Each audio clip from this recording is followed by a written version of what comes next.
as the church, we have the Spirit of Christ within us, the same Spirit that raised Jesus Christ from the dead.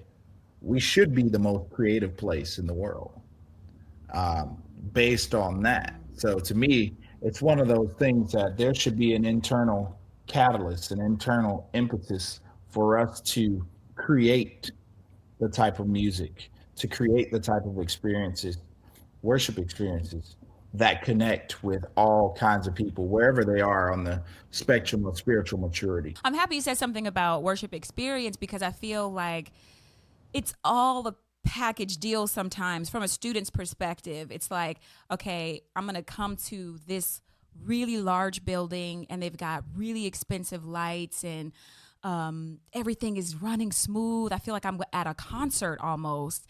And then they may go home and equate that experience to worship and set an expectation.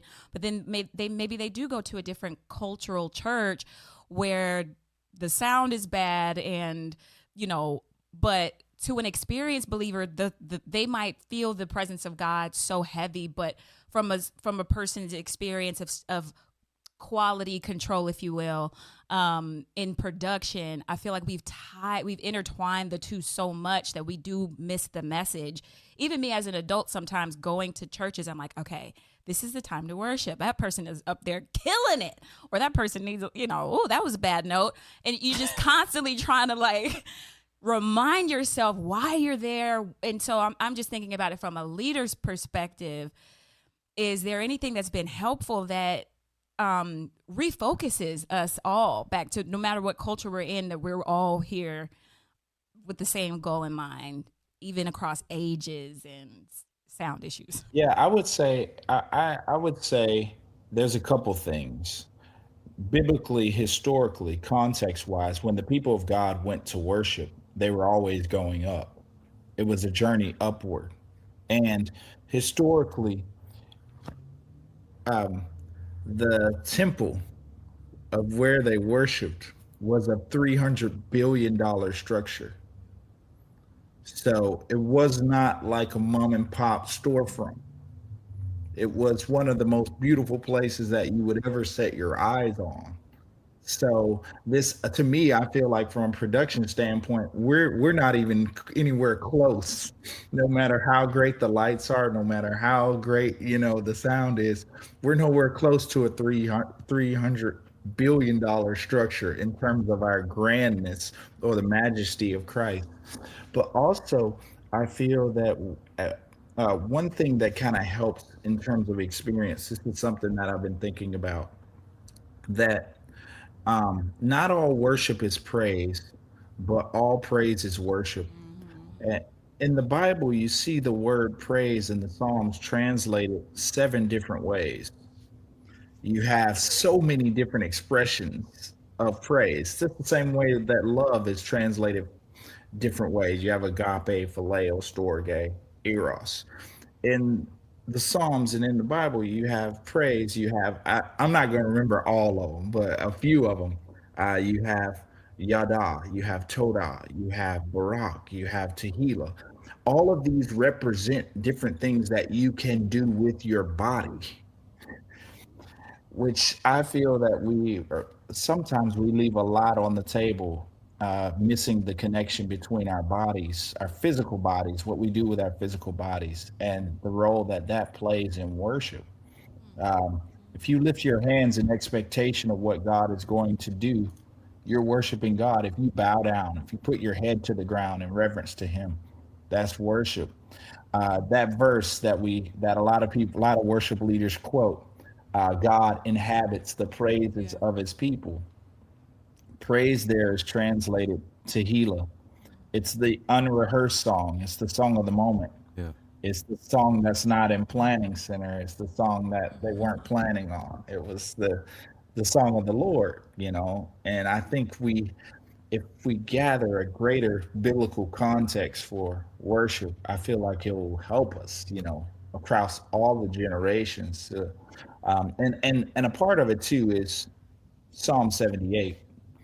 Children were a part of that. It wasn't like a children's church. Yeah. you know, Right. like we're all journeying together and that experience there. But I think that's really good for worship leaders who lead specifically kids and students to know this is the perfect time to leverage education and teaching before worship. Yeah. Teaching a new principle before worship is powerful. Yeah. But I think it starts with the leaders, though. Yes. Right. And I think that a couple of different things. I want to jump into what you said, Jimmy. You were talking about a greater biblical context for worship. And I think in order to have a greater biblical context for worship, then we have to personally place ourselves in a position where we are able to experience that, Yeah. right? And spend that time doing that. And I feel like sometimes within churches, we spend so much time trying to create Beyonce concerts for the adults, and spent so much time trying to create Disney World for the children and the teens. Maybe Universal, right? Universal, what is it? Universal That's the Studios? circus. Oh, yeah, yes. Universal Studios, whatever the other place Well, I is. mean, some churches universal for real. Right. Anyway, we spend so much time trying to just create these major productions, and just the energy and the effort that goes into that with limited budgets, that we don't spend the time that we need personally Right. in order to have that personal devotion, so that we can personally be positioned properly in order to lead worship and be sensitive to the Holy Spirit, right? Because like you said, Jimmy, like God is the creator. God is a creator of creation. So therefore, if we are tapped into the creator of creation, then we should have the ability and that access to be creative within church, right? But a lot of times we don't necessarily take the time to just kind of stop. A friend of mine did a devotion recently about walking and running, and the time that we spend in life just running, and not necessarily just walking and being able to be fully present in the moment. But when we're able to be fully present in the moment, then we're better equipped to be sensitive to the Holy Spirit in those moments. And we don't need other things to kind of give us that ability to do that, because we are sensitive to the Holy Spirit and the Holy Spirit moving, and we're able to just kind of really just lean into that to create these impactful moments for our children and create these impactful moments for our teenagers that they really, really do need. Because worship, and I kind of want to shift the conversation a little bit, because we're kind of leaning there anyway. Worship is so much more than music. Right? It's so much more than music.